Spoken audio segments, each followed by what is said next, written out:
Welcome to Log Cabin Bakery. My name is Angela and this is Angela's Tip Corner. Today I'm going to be talking about whipped cream. It's pie season. Everybody makes pies, everybody buys pies. Most people don't make their own whipped cream from scratch. Little do you know, it is so simple to do this. You can get this done in about 5-10 minutes and it'll be so much better than what you would buy at the store. 3 simple ingredients: heavy whipping cream, sugar, and vanilla. You can use granulated sugar or powdered sugar. I prefer the powdered sugar.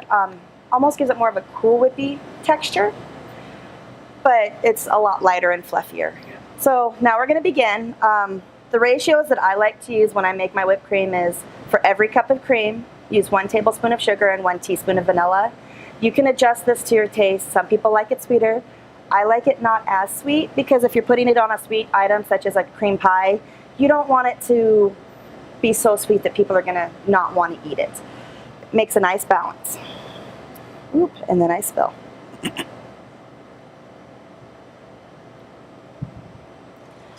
One of the key things you want to remember is you want to chill your bowl in the freezer for a good 5 minutes or so before you start this. That's going to cool your cream down and help give it stability when you're mixing it, and that'll make it hold longer. You also got to remember the trick to perfect whipped cream is low and slow. A lot of mistakes that people make with this is they'll go too fast. And yeah, you'll get a nice pretty whipped cream if you go fast, but you'll have maybe an hour or 2 before it's going to collapse and liquefy again. And nobody likes soupy whipped cream on their pie, because that just makes the crust really gross. So I've done 2 cups of the whipped cream. So I'm going to add in my 2 tablespoons of powdered sugar and my 2 teaspoons of vanilla. You want it all added in at this point.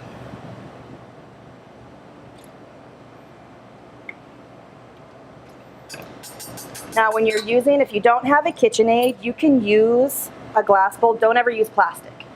Plastic has a tendency to get scratches, and when there's scratches, it can accumulate oils. Even though you've scrubbed and washed, those oils stay in the bowl, and just like when making meringue, it will not rise because the fats in the plastic will counteract what you're trying to mix in your bowl.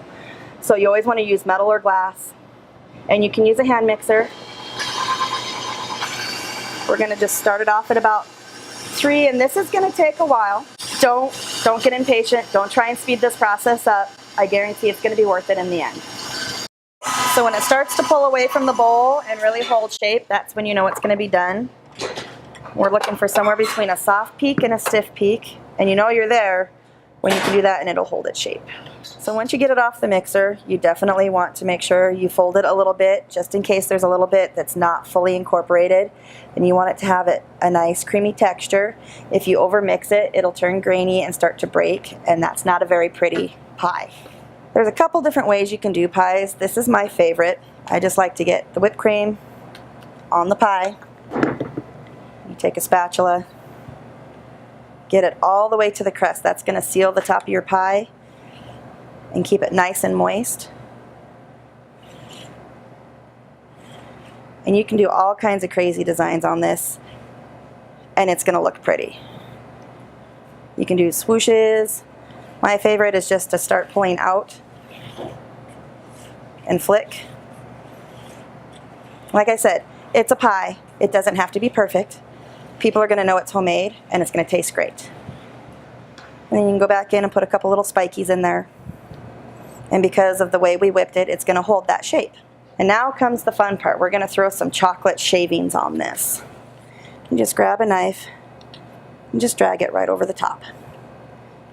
Keep your knife at a 90-degree angle, and you'll get a nice good shaving. And there's how you top a beautiful chocolate cream pie with homemade whipped cream.